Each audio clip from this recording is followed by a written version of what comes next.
Muito bom dia a todos. Haverá ainda algumas pessoas que estão no intervalo para café, mas vamos começando e certamente entrarão entretanto essas pessoas. Sejam muito bem-vindos a esta conferência plenária, que será preferida pelo professor Paulo Dias, cuja temática será em torno da experiência do conhecimento em rede e a afirmação da liberdade intelectual na globalização. O professor Paulo Dias é professor catedrático, doutorado em Educação, com agregação no grupo disciplinar de Desenvolvimento Curricular de Tecnologia Educativa da Universidade do Minho desde 1999. Desde dezembro de 2011 é reitor da Universidade Aberta. Desenvolve a sua atividade de investigação nas áreas das políticas de educação à distância e e-learning, inovação educativa, usabilidade pedagógica, aprendizagem social e colaborativa em rede e comunidades de aprendizagem online, e no âmbito destas áreas coordena e participa em diversos projetos nacionais e internacionais. Colaborou com organizações nacionais e internacionais, nomeadamente com a OCDE, na realização de estudos no domínio da inovação educativa. Integra os conselhos editoriais de diversas revistas internacionais e é membro de comissões científicas de conferências nacionais e internacionais. É autor e coautor de mais de uma centena de trabalhos científicos publicados no país e no estrangeiro. Com o seu conhecimento e com a larga experiência do professor Paulo Dias, teremos certamente aqui um tema de muita relevância para esta conferência e que certamente vai ser do agrado de todos os participantes. Professor Paulo Dias, quando quiser. Muito obrigado. Vou estar em pé. Eu não sei se estão já a ouvir, o som já está. Uma primeira palavra de agradecimento para os organizadores deste encontro, muito em particular para a Luísa Miranda e para o Carlos Moraes. Uma palavra muito sentida por todo o carinho que sempre tiveram comigo, o carinho que eu quero também agora manifestar. Uma palavra também para a instituição, para o Instituto Politécnico de Bragança, pelo acolhimento que me estão a proporcionar e a todos vocês também, claro. Uma palavra para todos os outros que estão na origem deste encontro mundial, o 7º Congresso Mundial de Estilos de Aprendizagem, para todos os pensadores, os grandes pensadores, a professora Catalina, não só.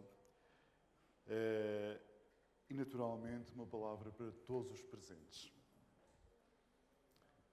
E muito em especial, permitam-me, nestes momentos acho que é importante dizer isto, para todos os meus amigos aqui presentes.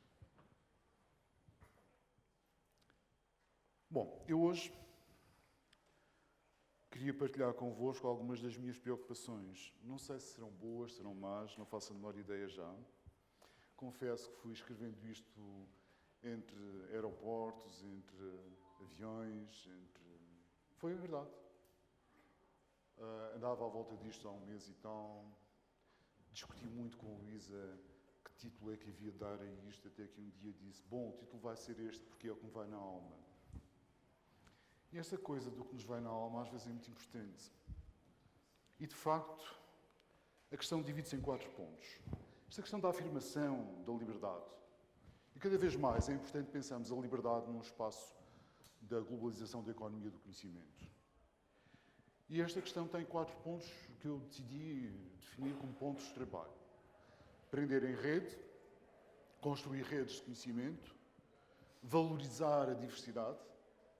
Cada vez mais é necessário pensar em termos de valorização da diversidade. E, por último, pensar que isto são as condições para afirmar a liberdade intelectual. A nossa liberdade num espaço de globalização. Contrariamente ao que pensamos, o espaço de globalização tem que ser um espaço de afirmação da liberdade e não de uniformização ou de horizontalidades. Num primeiro ponto, eu diria que a participação é fundamental para a construção da sociedade de conhecimento.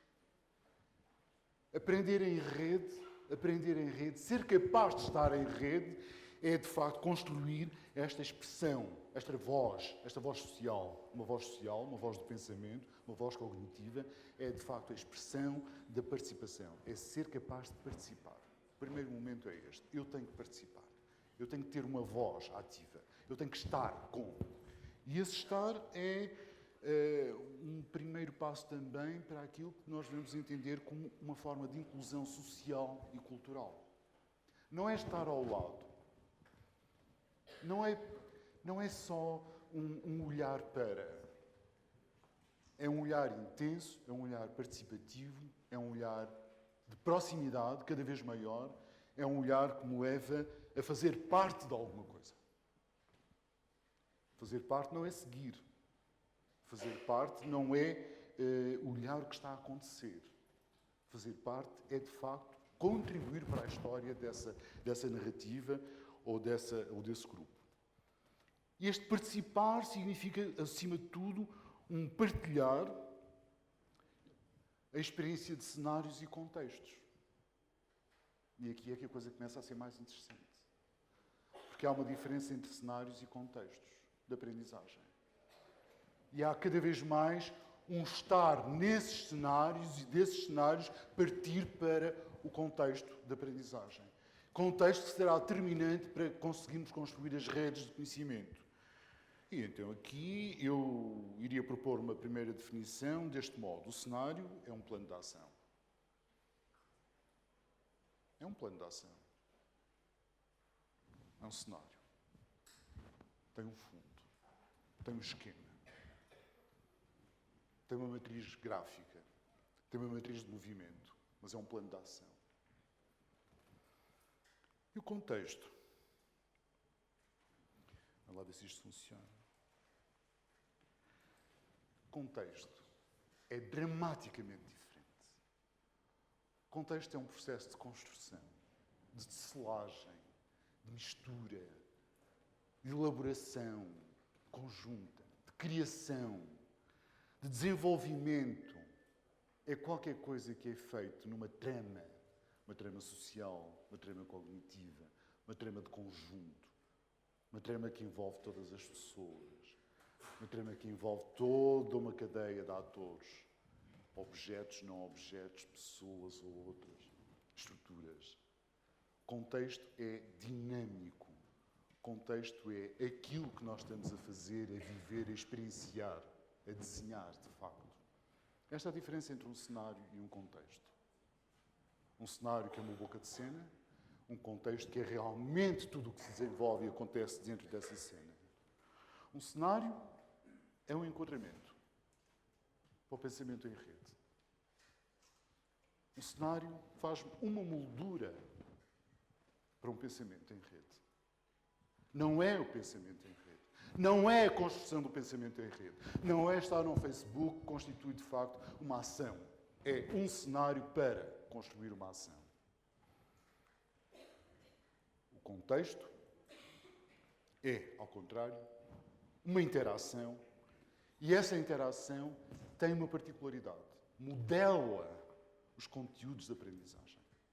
É através dessa capacidade de construir uma tecelagem conjunta. É através dessa capacidade de desenvolver esta forma de interação intensa e de proximidade que nós vamos modelar conteúdos, vamos modelar processos de aprendizagem, vamos desenhar e construir esses processos de aprendizagem. E vamos, de alguma forma, cada vez mais transformar unidades de informação em sistemas de conhecimento, em conteúdos dinâmicos, em conteúdos próximos, em conteúdos que mais tarde eu chamarei conteúdos fluidos. Mas para haver esta modelagem ativa, para haver este sentido de mudança, para existir este sentido de proximidade, só é possível. Isto só é possível se nos transformarmos dentro deste processo. Por um lado, nos cenários, nós somos atores. Temos um papel. Mas para modelar, nós devemos ser mais do que atores. Esse é o meu ponto-chave. Para modelar, nós teremos de ser autores. Autores dos contextos de aprendizagem e experiência do conhecimento em rede. Este é o ponto-chave. Estar num cenário é ser ator de um cenário, é ser parte integrante de uma linha de ação. Estar num contexto é ser membro integrante, ser autor e não ator. Construir esse mesmo contexto. Modelar o conteúdo significa ser um autor desse conteúdo, ser um autor das narrativas de aprendizagem. Aquilo que procuramos e aquilo que temos que construir na sociedade do conhecimento, na sociedade digital, é o desenvolvimento da criatividade em ordem à construção de autores e não de atores. Aquilo que a escola fez até hoje foi trabalhar no desenvolvimento de atores, personagens que se integram claramente em cenários, personagens que têm uma linha de ação e um papel claramente definido para desenvolverem essa ação num cenário social, num cenário inclusive de pensamento, mas são linhas pré-estabelecidas. Aquilo que nós temos como grande desafio na sociedade contemporânea é um processo de construção de liberdade, mas sobretudo de criatividade. É um processo que nos obriga a pensar que nós temos de ser autores da construção da rede, autores da modelagem do desenvolvimento da experiência e dos conteúdos de conhecimento, mas, sobretudo, autores enquanto membros de um processo de criação e de inovação. Ora, isso leva-nos a pensar que o conhecimento em rede está para além daquilo que nós podemos entender como fluxos de informação. Um fluxo de informação, como eu estou aqui a referir, é o que nós podemos encontrar no Facebook, numa newsletter, numa natureza pública, privada, institucional, seja ela qual for, são fluxos de informação. Aí somos atores e não autores. Aí ainda somos atores. Uma página pessoal não é propriamente um cenário de aprendizagem, não é um cenário dinâmico, é um cenário de narrativas individuais. Eu, na minha página, conto algumas histórias. De vez em quando coloco um livro que foi editado, um protocolo que foi assinado, faço coisas desse género, vou mostrando a minha instituição. Não é verdade? É isso que eu faço. O protocolo com as prisões, por exemplo, que vai dar direito à criação de um campus virtual, que é uma coisa fundamental. Por que não pensar neste outro nível? Por que não pensar que a educação tem esta dimensão virtual? Tem, mas é uma dimensão virtual que se constrói nas proximidades, nas novas proximidades, dos contextos digitais, em que deixamos de ser atores para passarmos a ser autores desses contextos. Portanto, este fluxo de informação, para mim, é vital. E eu queria partilhar isto convosco. Aliás, no início eu disse, eu tenho um conjunto de preocupações, vou querer partilhá-las. Não sei se vão gostar muito delas ou não, mas agora não tenho alternativa, tenho mesmo que continuar a seguir isto. Mas a questão é que um fluxo segue formatos pré-estabelecidos. Um fluxo ainda limitado por um canal, por uma moldura, está ligado ao conceito de cenário. Este fluxo tem uma dimensão de interação pré-estabelecidas. São interações sociais, por exemplo, como as que encontramos no Facebook. São interações que se remetem a pequenos acontecimentos da vida pessoal, da vida de um grupo, da vida de amigos, da vida de um conjunto de proximidades. Mas são essas interações. Não estamos a descobrir, não estamos a criar, não estamos a criar ruptura. Porque o fundamental é criar a ruptura, é transformar a periferia num novo centro. E é isso que vamos encontrar a seguir. O desafio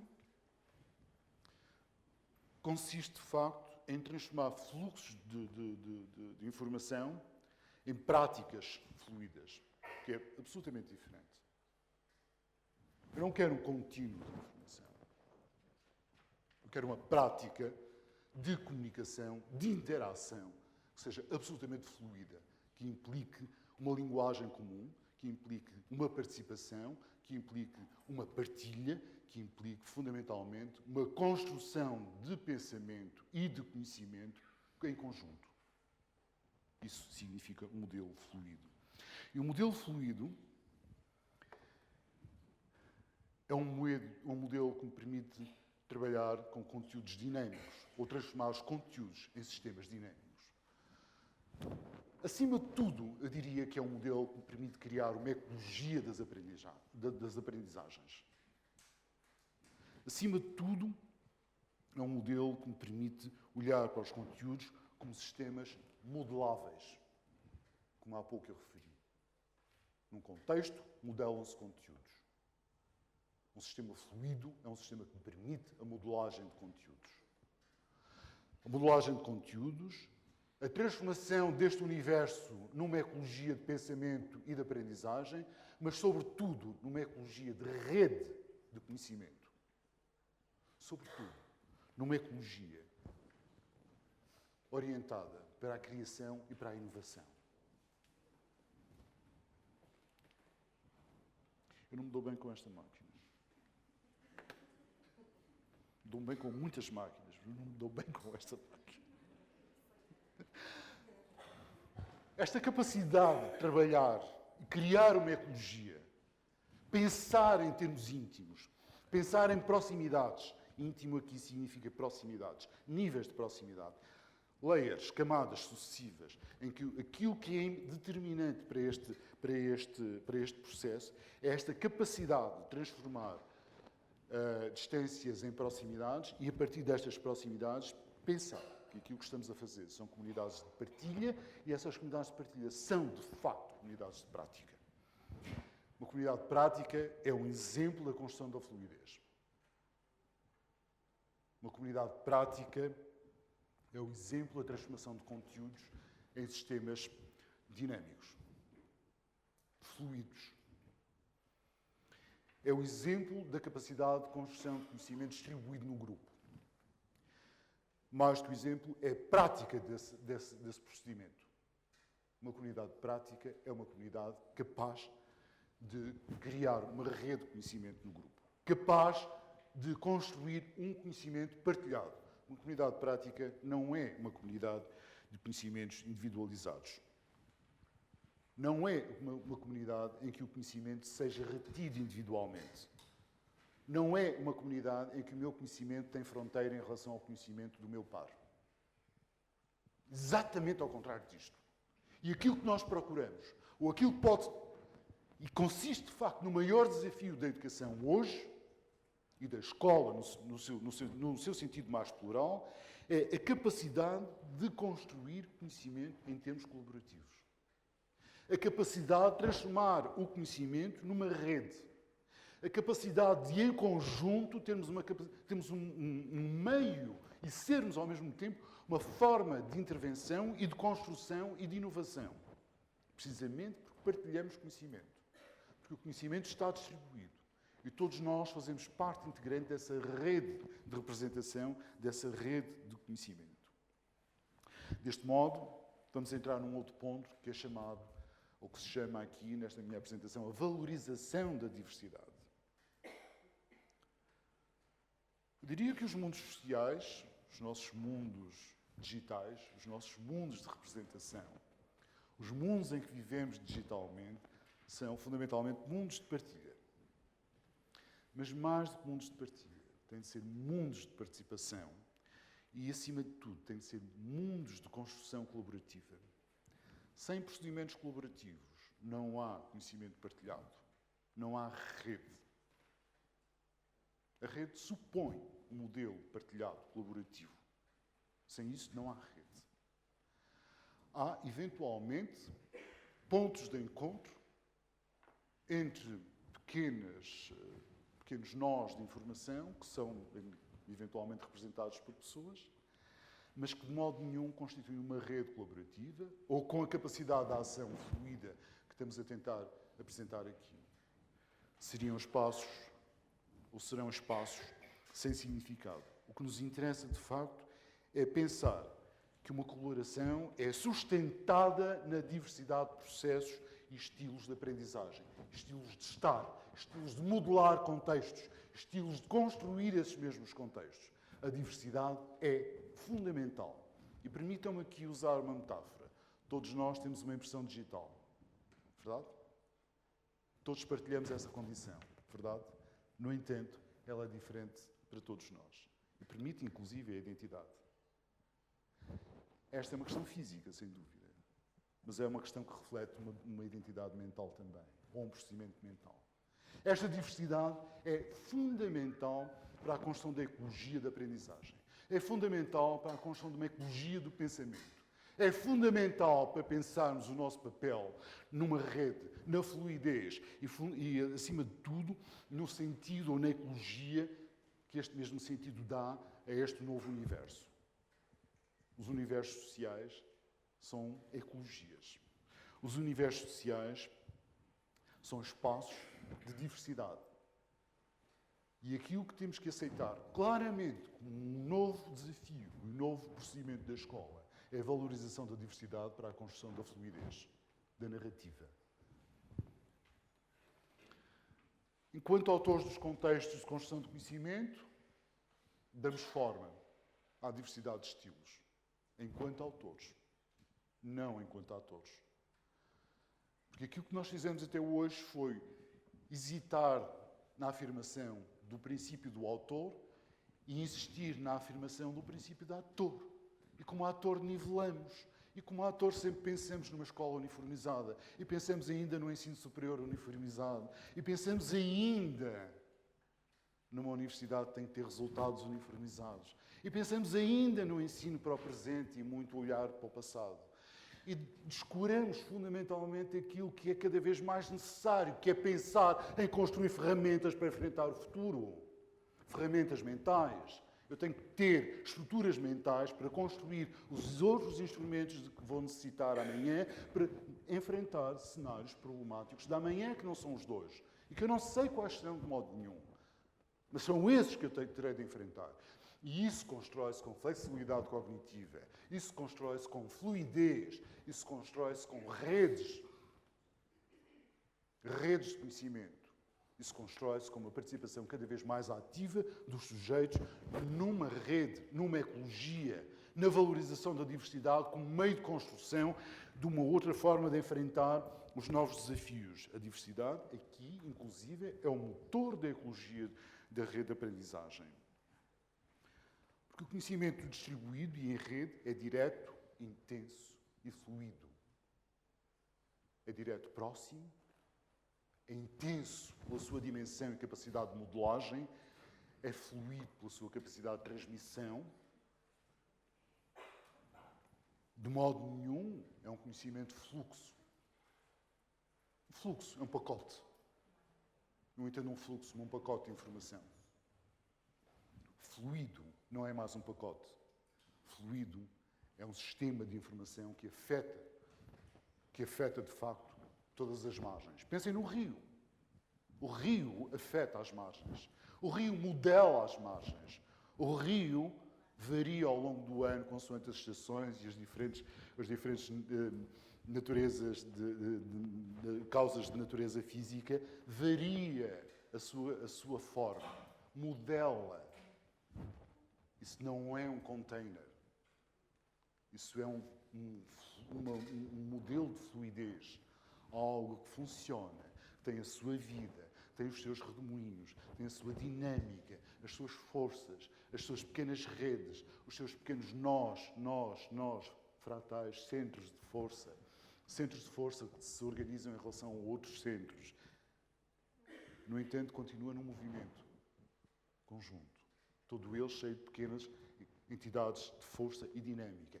Isso é a dimensão de um sistema fluido, dinâmico, de modelagem e com vida própria, intenso, mas que requer cada vez mais uma participação ativa modelada pelo estilo individual de aprendizagem.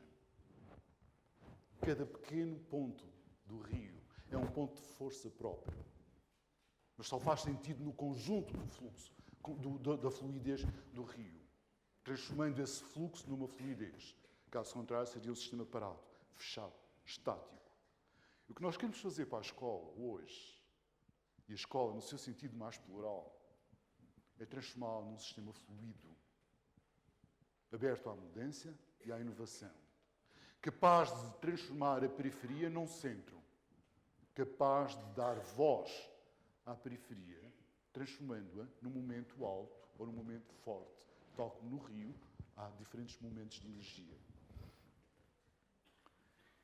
Isto significa transformar o estilo individual numa voz ativa, ou dar expressão à voz no âmbito da rede, no âmbito da globalização, no âmbito daquilo que nós estamos a chamar a globalização da economia do conhecimento.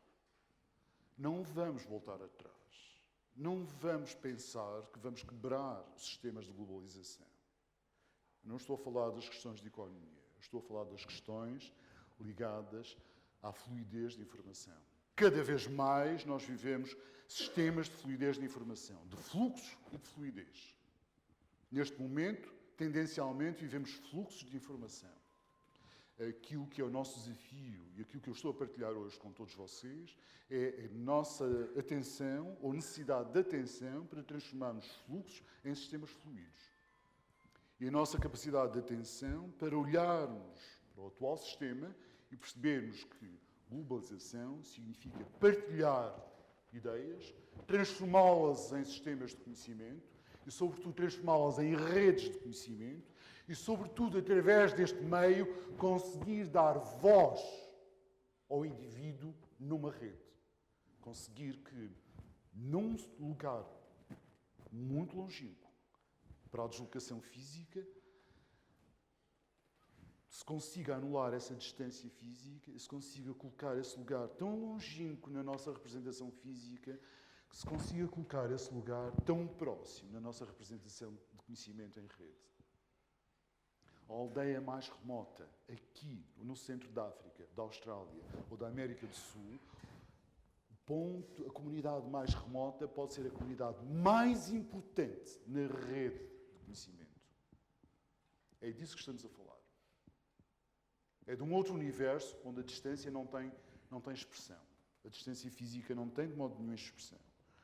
Onde aquilo que estamos a valorizar é a capacidade de construção desta voz social que só terá efeito se sustentada numa dinâmica de partilha e participação que é absolutamente construída numa literacia digital e numa literacia, nas novas literacias.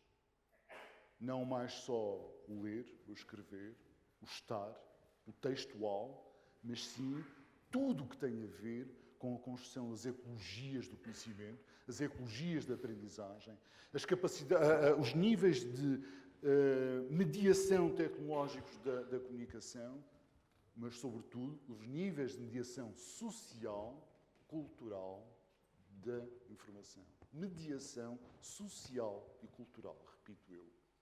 Porque é absolutamente distinto falar de mediação tecnológica da comunicação desta outra forma que eu estou a utilizar agora, que é a mediação social da informação. Onde eu construo cenários colaborativos, onde eu construo cenários de participação, onde eu construo cenários de partilha, pertença e, acima de tudo, imersão nos ambientes de aprendizagem e conhecimento. Literacia é uma condição para a construção destes novos mundos sociais. Literacia é, acima de tudo, um meio para a inclusão social e cultural na globalização da economia do conhecimento, nas redes de conhecimento, nas redes de distribuição do conhecimento. Esta inclusão é um meio também para dar forma às ecologias que estamos a construir, é, sobretudo, um meio para, através dessas novas ecologias, um meio para construirmos a liberdade intelectual. Porque é de liberdade que se trata. Porque a educação é para a liberdade. Formar, trabalhar os novos autores significa construir as condições para a liberdade. A liberdade é a afirmação do sujeito na rede. É a voz desse sujeito na rede. É dar a voz social aos nossos autores. Transformar um autor num autor significa afirmar a voz social. Significa, sobretudo, dar-lhe a capacidade de modular conteúdos, dar-lhe a capacidade de inovar, dar-lhe a capacidade de criar, dar-lhe a capacidade de colocar-se no centro, deslocar-se de periferia para o centro, ser o centro, fazer uma liderança partilhada, dar-lhe esse meio para se exprimir, mas, sobretudo, para trabalhar em rede, colaborativamente, e, desse modo, construir um conhecimento, uma experiência distribuída de conhecimento. Significa, acima de tudo, transformar o local numa expressão com significado nas redes de conhecimento. Significa que não há mais locais. Os locais são transitórios. Aquilo que é o ponto ínfimo ou sem significado que aparece numa tabuleta na autoestrada, pequenina, deixa de ter qualquer espécie de sentido. Como hoje em dia não tem sentido o número de porta física, não sei para a entrega do correio físico. Aquilo que interessa para todos nós é o endereço virtual. O endereço de e-mail, da página Facebook, ou de outro identificador qualquer na rede. É isso, e é disso que estamos a falar. É de um universo que estamos a deixar e é de todo este percurso para um outro universo que estamos a construir. Nós estamos ainda a navegar, estamos a mapear este novo universo. Mas, de facto, o meu endereço não é mais o número 1243 ou o número 28, terceiro E, quarto E, quinto E, sexto E, da rua não sei quê. O meu endereço é o meu endereço de e-mail, é o meu endereço da página Facebook, ou do LinkedIn, ou da academia, ou do ResearchGate, ou outra coisa qualquer. Esses são os meus endereços, e posso ter vários. Muitos. Estamos nos mundos sociais. Estamos num mundo de redes de conhecimento. Estamos num mundo em que estamos a dar expressão a essas vozes que interiormente seriam vozes sem sentido. Estamos, de facto, a criar aquilo que é a afirmação da liberdade intelectual para construir o futuro da educação, num espaço de globalização das redes de conhecimento. A liberdade é ser capaz de nos situarmos de uma forma ativa, fluida e dinâmica, sermos capazes de modular conteúdos, sermos capazes de agir de forma inovadora, criativa, mas, sobretudo, sermos agentes da mudança. Conscientes do nosso papel na mudança, nesta nova ecologia da sociedade digital, de uma sociedade da economia da globalização do conhecimento, onde não pode haver fronteiras, onde não pode haver barreiras, onde tem de haver, sim, uma capacidade de partilha, de colaboração e de proximidade que garanta esta condição da fluidez necessária para construirmos as redes de conhecimento, de inovação e mudança para a aprendizagem e, acima de tudo, para a construção do pensamento sobre a escola, no seu sentido mais plural. Isto era o que eu queria partilhar. E com isto termino. Muito obrigado.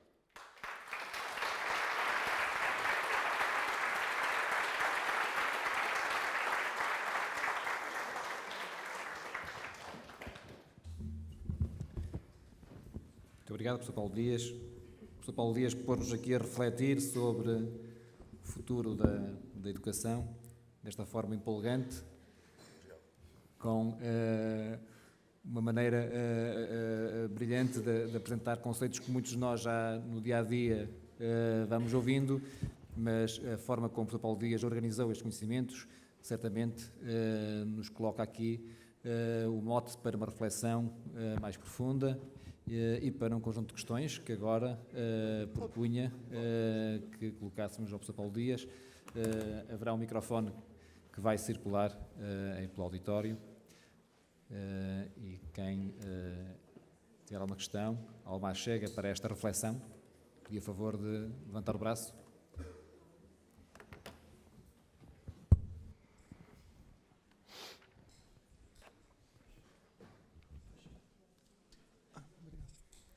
Bom dia.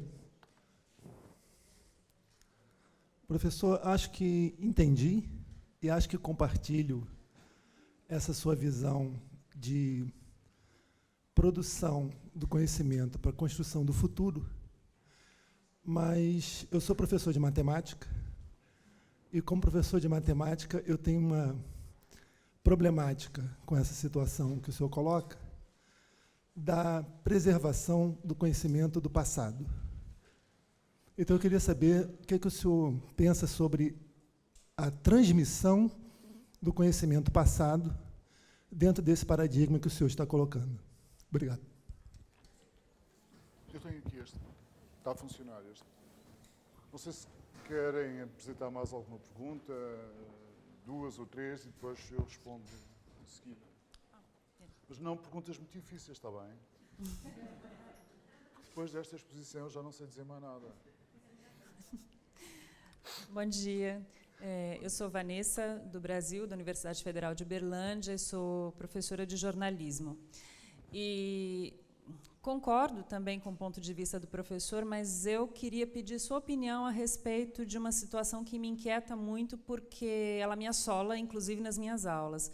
Como é que fica essa questão da partilha de conhecimento quando a gente se depara, por exemplo, com os direitos autorais?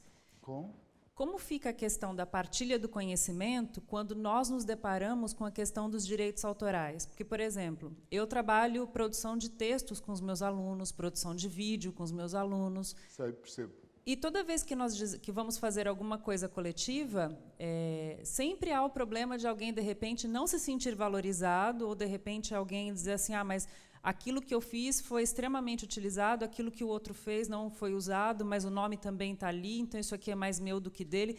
Como é que fica esse debate? É um longo percurso, Vou já responder. Mais uma? Obrigado. Hola, buenos días. En español me entenderá, ¿no? Sí, comprendo. Comparto su idea de Despacio, sí.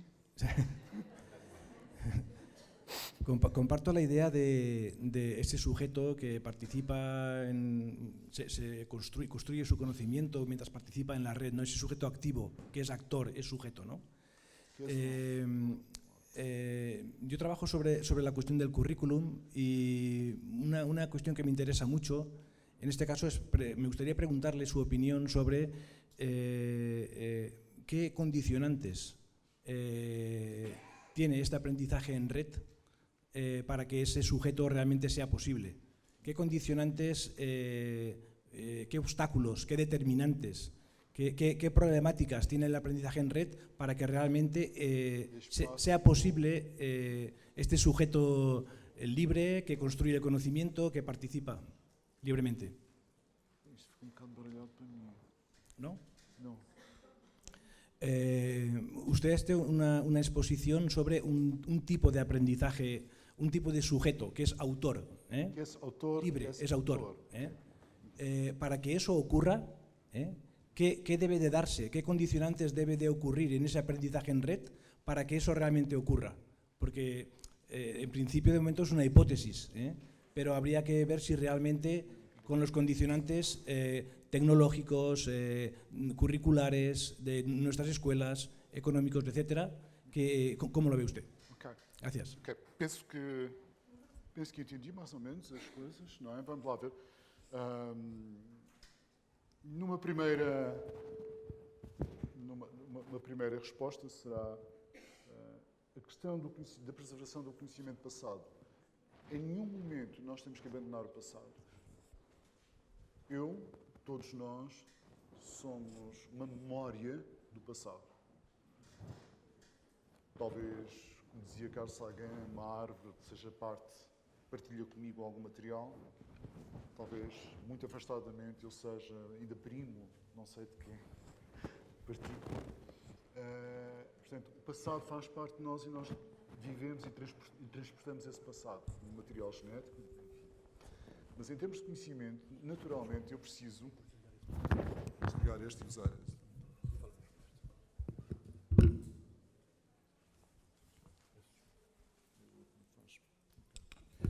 Mas, como eu estava a referir,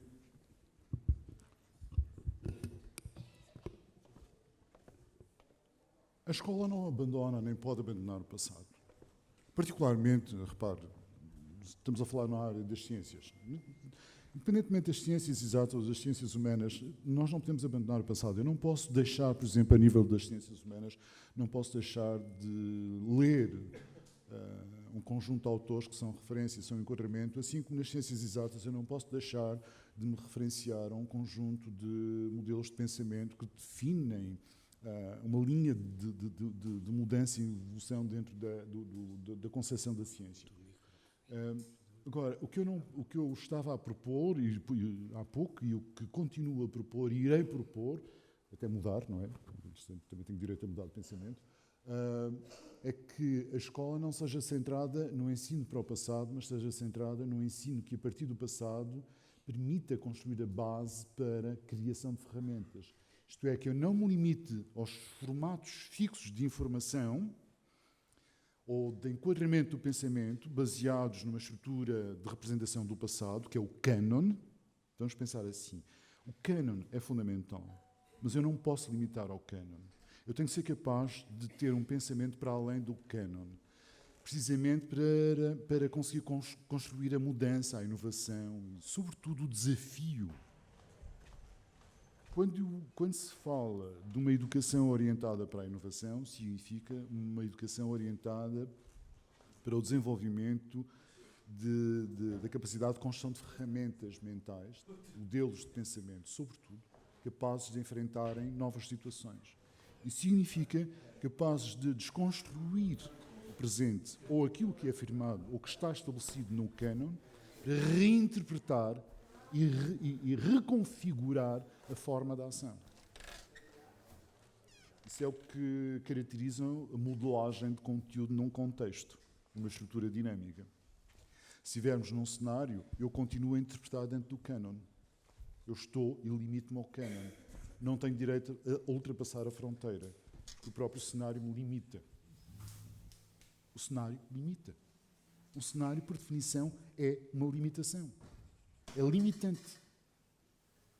Aquilo que temos de ser capazes de construir, e isto prende-se também com a última questão, é a capacidade de ultrapassar os limites impostos pelos cenários de trabalho que temos. Porque um cenário, reparem, agora vou dizer quase que uma heresia, mas estou no nível mais alto agora. O palco é mais alto. Mas o currículo é limitador. Por definição, o currículo determina-se numa estrutura fechada. É uma questão operacional. Não é mau nem bom, é uma questão operacional. Mas acaba por funcionar numa estrutura limitadora. E isso se for assumido como o meu objetivo final, é extremamente mau. É o fim da escola. É o fim de tudo aquilo que nós queremos, que é um processo de educação. Porque um processo de educação é, por definição, um processo de construção, é um processo de inovação, é um processo de mudança. E é um processo que deve ter sucesso. Curiosamente, nós conseguimos transformá-lo em sucesso. A educação, imaginem, voltemos atrás a um cenário muito simples. Uma criança a aprender a falar. Tem sucesso. Ele interage com a mãe, com o pai, com o irmão, com o primo, com o tio, com os amigos, com toda a gente. Até construir uma função semiótica. Até ser capaz de trabalhar com signos. Isto é sucesso. Nós queremos uma escola com direito ao insucesso. E construímos numa escola um espaço para o insucesso. Há aqui qualquer coisa que merece um estudo atento. Porque é que nós passamos de um cenário em que a aprendizagem mergulhada em contextos naturais de imersão é uma aprendizagem orientada para o sucesso, independentemente do tempo, porque há crianças que aprendem a falar mais depressa, outras mais devagar. Tem a ver com estilos. Outra vez.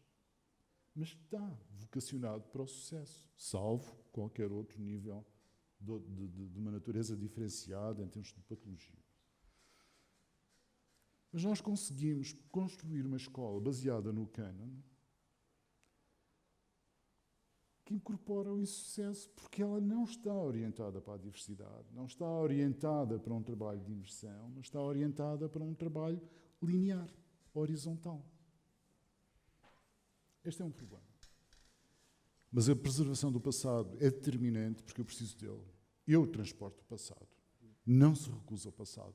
Agora, não se considera o passado, aquilo que eu estou a propor é que não se considere o passado como objetivo.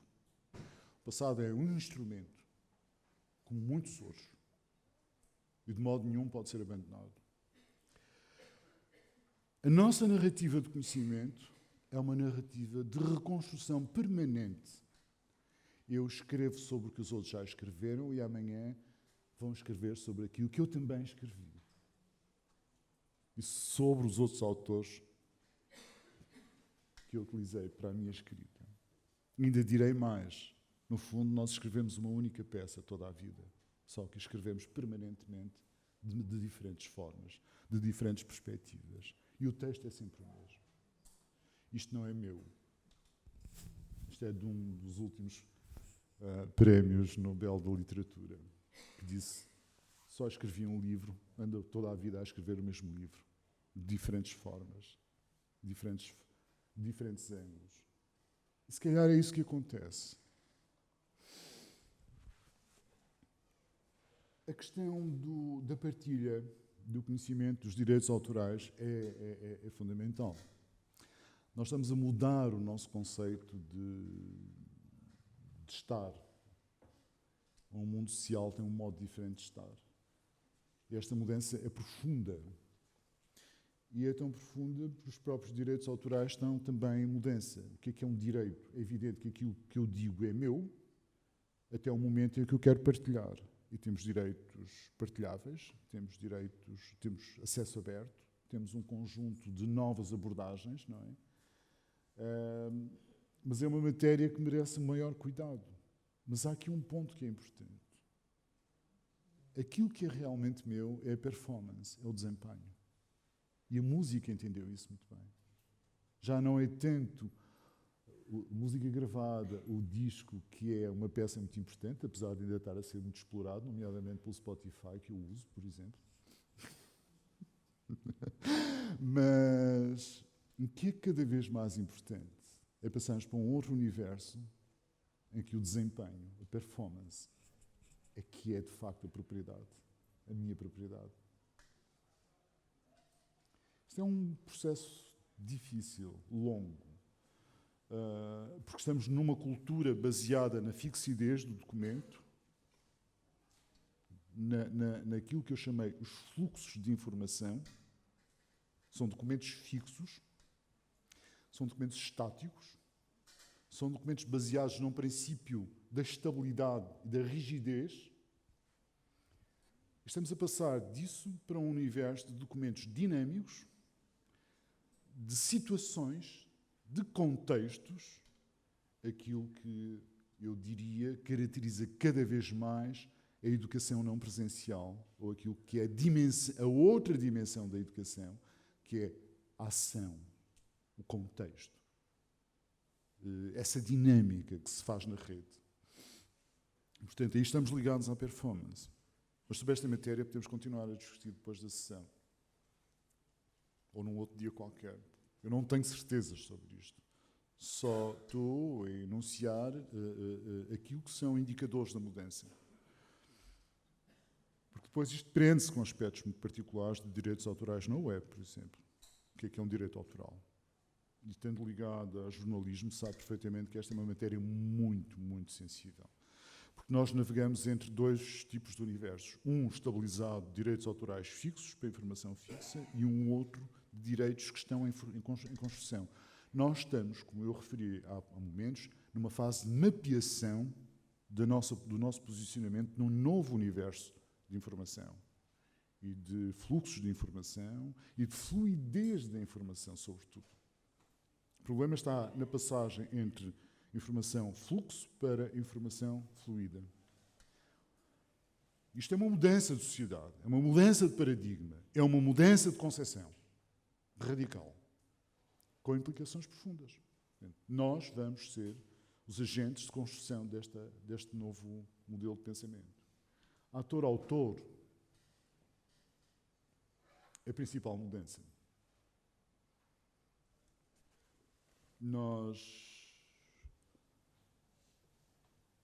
até pelos movimentos sociais, pelas organizações sociais, pelas políticas organizacionais, pelo modelo, enfim, de organização social que tendemos a ser atores num processo. E há papéis. Papel de pai, papel de mãe, papel A, B, C, D, E, F. Podíamos enumerar muitos papéis. O senhor que tem uma loja não sei o quê tem um papel. O senhor que vende jornais tem um papel. O senhor que não vende jornais não tem esse papel, tem outro papel. Há papéis. Aquilo que está a acontecer neste universo que estamos a mapear e que estamos a construir é a passagem do sujeito ator para o sujeito autor, em que ele não só pode ter um papel, sem dúvida, mas mais do que isso, tem a capacidade de construir o seu próprio papel num dado momento e mudar. Isso é ser autor, é ter uma voz. É ter uma voz, portanto. E o problema aqui está. Como é que ocorre esta mudança? Ocorre como ocorre na música, com a performance. Ocorre, como em todos os outros contextos, com a capacidade de quebrar, de estabelecer a ruptura, de transformar uma periferia num centro, num dado momento, que corresponde, de facto, àquilo que se chama uma mudança ou uma inovação disruptiva. Habitualmente, o que nós fazemos são processos incrementais. No fundo, corresponde ao restyling de um automóvel. Eu tenho um automóvel, mantenho a mecânica, motor, tudo.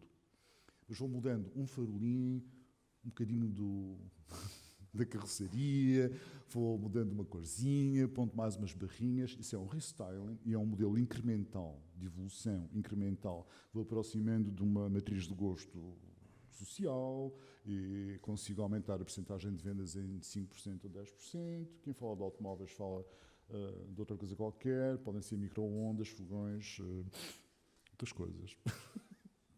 Tanto faz.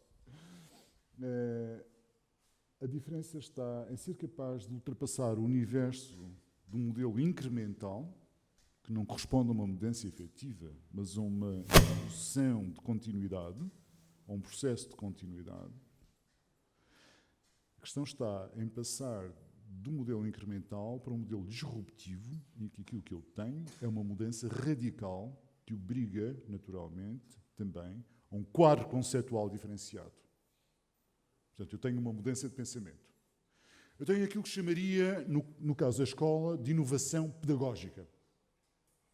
E a inovação pedagógica é que irá conduzir a este processo de mudança. Isto é, quero, perdoem-me a simplicidade, um modelo pedagógico centrado no professor ou um modelo pedagógico aberto à participação do aluno? Quero um modelo pedagógico centrado na liderança do professor ou um modelo pedagógico que permite lideranças partilhadas em que o aluno é capaz de conduzir processos também? Quero um modelo pedagógico aberto à mudança e à criatividade ou quero um modelo pedagógico de continuidade só? Reparem, para qualquer uma destas três posições há diferentes abordagens pedagógicas, diferentes processos de construir esta prática pedagógica. Naturalmente, eu poderia dizer mais na ordem de um fluxo de informação ou mais na ordem da fluidez da informação. Portanto, o que é que deve ocorrer? São mudanças da natureza dos contextos de aprendizagem. Como é que eu entendo um contexto de aprendizagem? Como é que eu entendo as práticas pedagógicas dentro desse contexto? Como é que eu entendo, por último, o que é a escola? Qual é o papel da escola? A escola é uma janela de formação, portanto, fechada no tempo, ou a escola é um parceiro para a formação ao longo da vida? A nossa diferença está aqui. Até hoje nós concebemos a escola como um tempo fechado para a formação. E a escola não é mais um tempo fechado para a formação. Desenganem-se. Acabou. essa escola morreu. É o fim da escola. A escola, no seu sentido plural, não tem tempo. Está sempre ao meu lado. E eu terei de estar sempre ligado a ela. Ela está sempre comigo. Não é para fazer a graduação ou a pós-graduação ou outra coisa qualquer. É para eu trabalhar uma área de conhecimento que vou precisar amanhã ou hoje, em qualquer momento. Nós estamos permanentemente em mudança. Temos um universo cada vez mais desafiador. Daí a nossa necessidade de termos uma escola que seja capaz de nos acompanhar permanentemente. Ou que possamos recorrer em todos os momentos. Portanto, esta é a condição de mudança. Bom, eu acho que já falei demais hoje, portanto, agradeço imenso. Se calhar ninguém mais quer perguntar nada. O professor Paulo Dias, ao responder às questões colocadas, ainda levanta certamente outras novas questões e põe-nos a refletir ainda mais profundamente sobre este tema. Já vejo que há ali mais alguém que quer colocar uma questão. O que eu queria colocar ao professor Paulo Dias, e de certo modo, digamos, a um debate da própria assistência, já foi colocada por esta professora que está aqui à minha frente, brasileira, que tem a ver com a questão dos direitos de autor ou da propriedade intelectual. Mas ela colocava a questão, digamos, do ponto de vista quase do autor, ou dos vários autores. E eu vou, digamos, perguntar ao professor Paulo Dias numa abrangência bastante maior, que vai, digamos, se quisermos, até ao ponto da lei. E a questão que eu quero colocar é, dentro do modelo que foi aqui explanado, da questão da liberdade intelectual e da globalização, um pouco na linha do Alvin Toffler, de que nós somos consumidores e produtores, como ele chamava, pró-consumidores, ou, digamos, aqui também estamos a falar de autores e estamos a falar de atores. A questão que eu quero colocar é esta. Não só a minha preocupação como professor, mas também a minha preocupação como empresário. O que é isto dos direitos de autor, neste conceito de liberdade intelectual e de globalização? E estou-me a reportar ao vídeo, estou-me a reportar ao áudio, estou-me a reportar ao texto escrito, ao multimédia de um modo geral. Quando eu vou consumir algo que está na Google, é evidentemente que eu estou a consumir. Também lá posso pôr, digamos, um documento. E sou produtor e sou consumidor. Mas quando eu utilizo esse texto que existe na Google ou noutro, digamos, noutra rede social qualquer, e o faço, por exemplo, a nível empresarial, eu já estou sobre a alçada da lei. E aqui, onde é que há a fronteira entre a liberdade intelectual e a globalização? Esta é que é a questão principal que a mim, como empresário, me interessa muito. Mais alguma questão que queiram colocar para juntarmos duas ou três, tal como fizemos? Nesta explanação que o Sr. Professor fez, e era uma opinião que lhe queria pedir, qual o papel da investigação em rede neste caudal desta construção do mundo globalizado?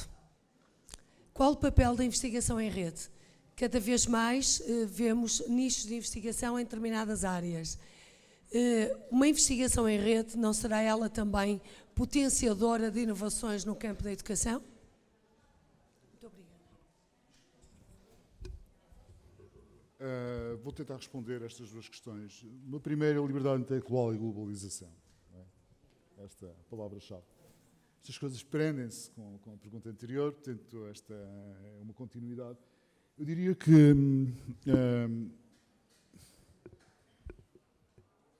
num primeiro aspecto, vamos entender a liberdade intelectual como voz. A afirmação da voz social, na rede. A voz é a voz da intervenção. É a voz da intervenção, da participação. Essa é uma voz social, é uma voz do pensamento coletivo, do pensamento individual e do pensamento coletivo. Não estamos a falar de direitos de autor. Estamos a falar de voz. Temos que separar estas questões. É voz.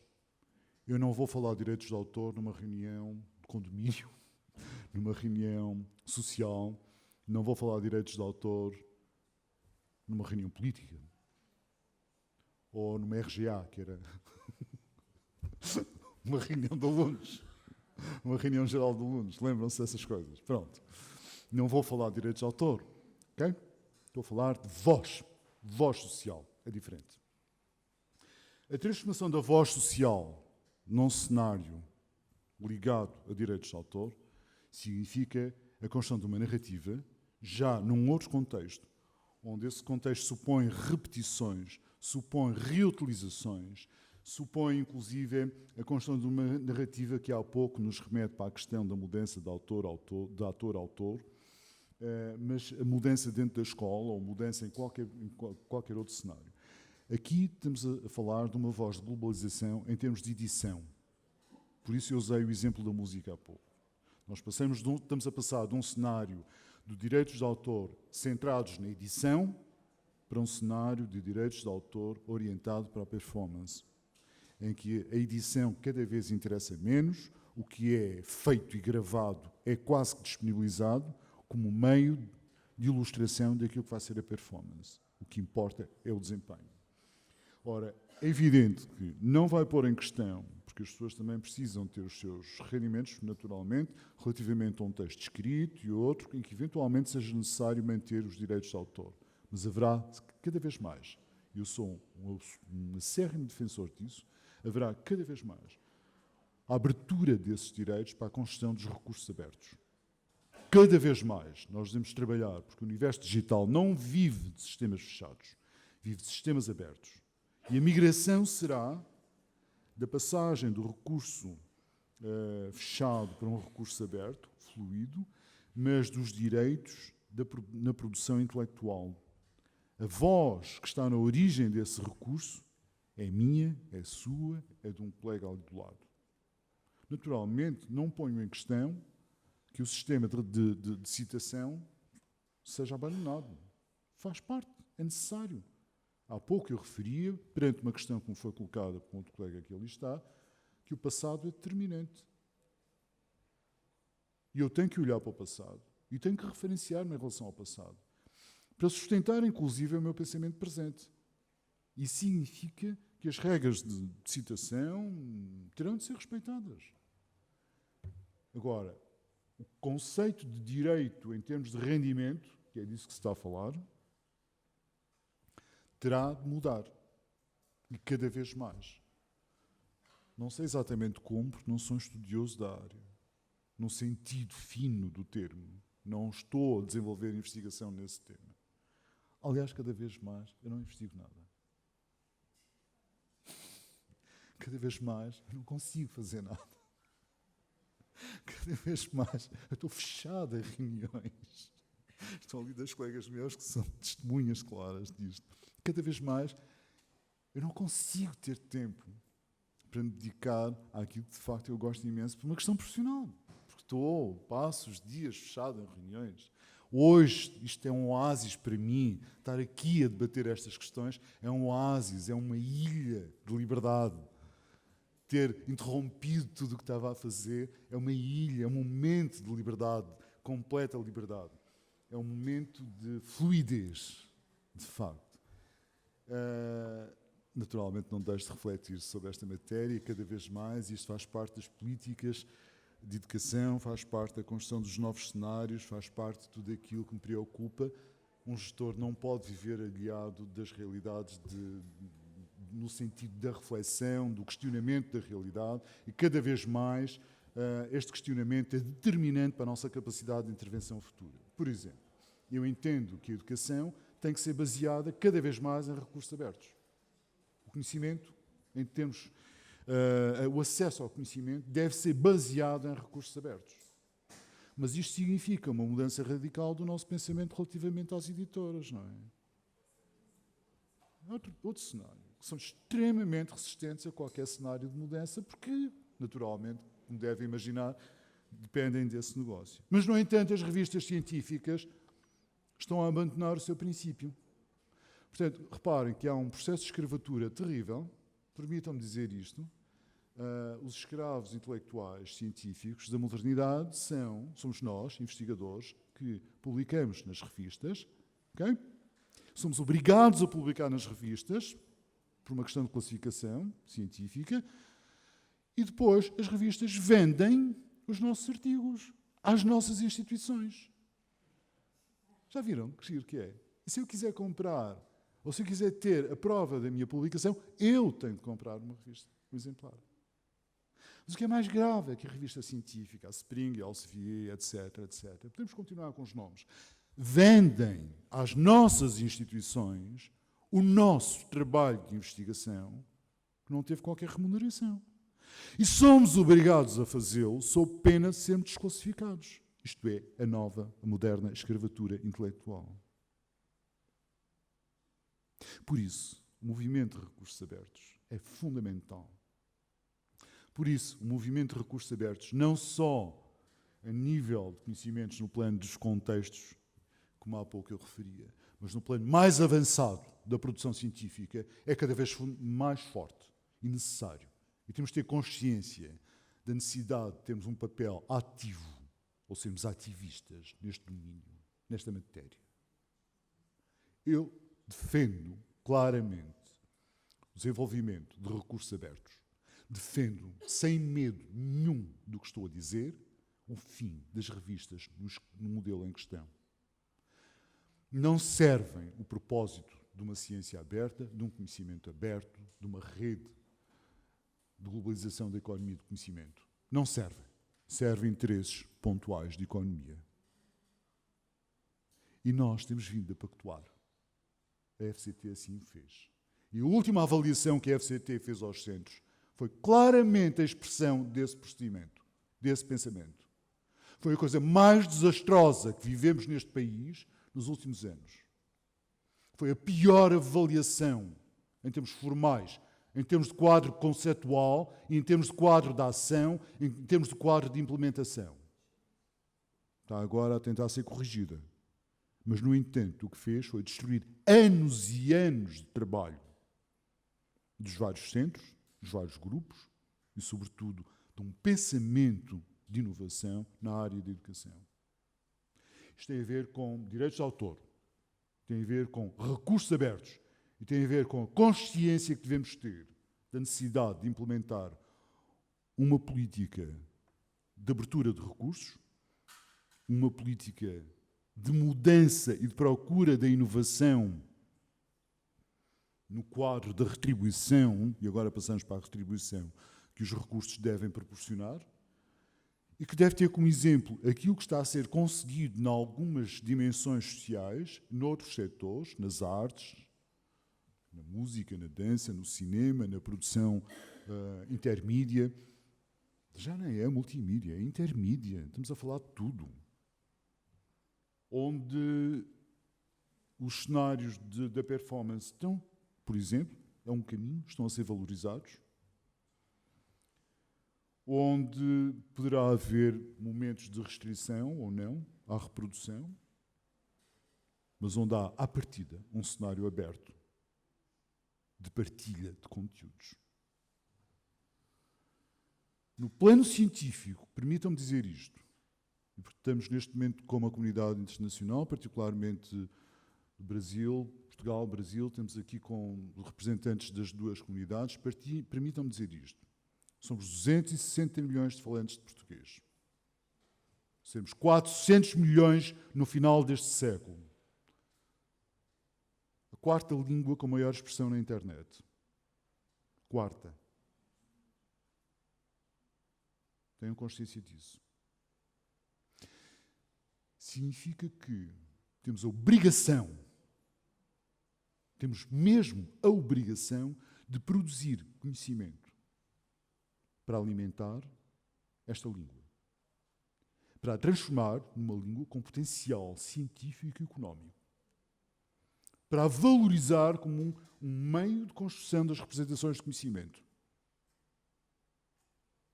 E se pensarmos no espaço ibérico,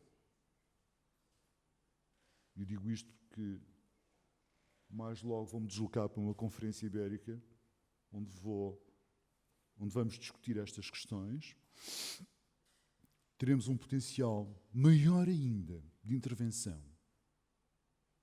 E não seremos 400 milhões, mas muitos mais. E temos um papel fundamental na produção de conhecimento. Portanto, conhecimento não é expresso só em língua inglesa, mas é na singularidade de cada um membro da rede que é capaz de se afirmar e transformar essa singularidade numa expressão com significado. É isto que eu queria dizer há pouco. E é isto que temos que fazer em qualquer uma das nossas dimensões de construção de conhecimento. Como eu não respondi totalmente, devo ter respondido em parte, vamos deixar isto, depois continuamos a conversa, está bem? Tens uma última pergunta lá embaixo, da professora Edmeia.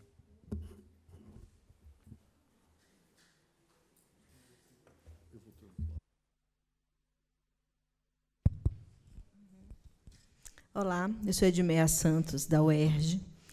Eu acho que esse debate é fundamental e nós, brasileiros portugueses, né, autores de língua portuguesa, a gente precisa pensar, problematizar e reinventar as práticas de pesquisa e formação e de divulgação científica. O que nos incomoda muito no Brasil é que a nossa produção ela precisa circular porque é por ela que as agências nos avaliam e, consequentemente, fazem os investimentos para que a produção científica continue em fluxo. Incomoda demais captar recurso público via editais. Isso envolve todo o nosso know-how e investimento de pesquisa e colocar o dinheiro na mão de um editor que recebe o livro pronto, completo e revisado, ou seja, recebe o produto de nossas pesquisas pronto e o dinheiro público. O que fazemos normalmente? Ganhamos a primeira edição do livro, lançamos o nosso currículo Lattes, que é exatamente o movimento individual da produção. Agora a gente tem a plataforma Sucupira, que seria o Lattes dos programas de pós-graduação, né? Qualquer pessoa do mundo pode olhar o que a gente produz, e essa produção é extremamente questionável, porque a gente vive num fluxo de produção mercadológica, o que nos carimba como programa 4, 5, 6 ou 7. E isso e ficamos contentes em lançar no Lattes e compartilhar os livros com os amigos, os parceiros e as redes nos grupos de pesquisa. Então, isso tem nos incomodado muito, e eu acho que a gente precisa criar e ousar. Então, o que eu quero compartilhar é uma experiência que eu venho praticando, que é exatamente negociar com as editoras que ganham dinheiro público, e a gente já tem conseguido fazer isso no Brasil, que o PDF, não é, ou em linguagem hipertexto, circule em rede gratuitamente na internet e que a editora comercialize a segunda edição impressa. E a gente já tem conseguido fazer isso, por exemplo, em algumas editoras de universidades públicas. E, para nós, isso é fundamental e é militância mesmo. Porque, quando a editora comercial nos convida, não é, também porque vendemos, e vendemos porque pesquisamos, né, elas geralmente fazem o investimento total da obra e lucram com isso. Mas são editoras comerciais. Agora, colocar o dinheiro público na mão de uma editora, eu acho que nós temos que evitar esse tipo de coisa. E o recurso educacional aberto tem sido a grande alternativa, porque o digital circula em rede, como o REA, e as editoras publicam impresso, né? E, quando esse debate entra em outras rodas, nós somos pressionados agora a publicar em revistas com indicadores de avaliação internacionais, como o ZISE. Só que é isso, Paulo, a gente acaba pagando pelo nosso próprio texto. Conversava agora com a colega Mônica Fantin, da Federal de Santa Catarina. Nós ficamos muito felizes quando publicamos em inglês, por exemplo. Só que os livros custam $400 e nós, autores, não ganhamos nenhum exemplar impresso. Lançamos nos Lattes, ficamos felizes e famosos, mas a nossa autoria ela é roubada. E a gente precisa combater esse tipo de prática. Eu não quero ouvir dos colegas, poxa, Edmeia, você publica tanto, se você publicasse em inglês, você ia ganhar dinheiro. eu quero ser bem paga para publicar e ter a minha obra e do meu grupo de pesquisa e dos meus pares em rede, porque o que nos interessa é compartilhar o conhecimento e aprender. E aí, acho que a sua conferência, Paulo, foi super bem-vinda, porque falar de rede é fácil, fazer rede poucos fazem, né? E esse é o nosso desafio. Então, minha intervenção aqui é só um debate, e uma provocação e um convite aos colegas brasileiros, portugueses, espanhóis, para pensarmos juntos políticas de divulgação, difusão e circulação científica. Eu acho que a gente precisa estreitar esses laços autorais cada vez mais. Obrigada. Eu queria agradecer. E queria salientar um aspecto, e acho que está a chegar o momento de fecharmos, não é? Porque já é um bocado tarde e quer dizer, não queria tomar conta disto para todo o tempo, não é? A questão da publicação é fundamental. A questão da publicação tem que ser reconstruída. Nós temos que pensar que o ponto forte desta discussão está no modelo de avaliação, está no quadro das políticas de avaliação do ensino, não só do ensino superior, mas dos outros níveis de ensino. No nosso caso particular, ligado à universidade, é o nosso modelo de avaliação da universidade e de produção científica. Como é que está construído? E está construído nesta base. Está construído na publicação, nos indicadores, nas revistas com indicadores com referenciais, com referência ISI ou outro tipo de indicadores. Seguimos esse modelo. Naturalmente, não estou a dizer que se abandone o sentido da certificação da revista, pelo contrário, é necessário que a revista tenha peso, referência e seja, digamos, tenha um modelo de trabalho que me garanta confiança. O termo certo é confiança em termos científicos. Mas, naturalmente, não podemos ficar para um modelo baseado num quadro financeiro que me é desfavorável. Eu pago a minha própria produção. Porque a minha instituição, com dinheiro público, como disse, e eu quero sublinhar isso, vai comprar a minha produção. Financiou-me e depois ainda vai comprar a produção.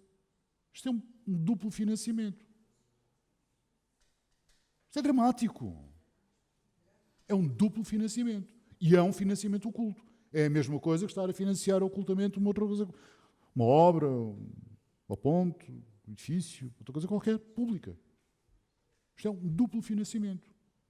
É grave, gravíssimo.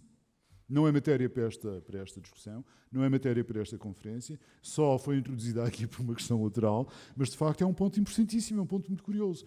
Estamos a falar de liberdade intelectual. Liberdade intelectual significa estar na rede e ser capaz de ter voz para se exprimir. Claro, depois temos todas estas barreiras. Mas eu queria deixar claro que a nossa discussão não é sobre direitos de autor, hoje.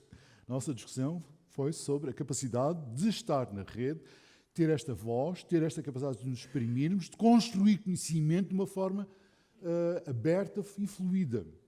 Mas atentos a todos estes cenários que aqui foram colocados. Devemos estar atentos. E o nosso papel é contribuirmos para a mudança destes cenários, de uma forma ativa. Muito obrigado.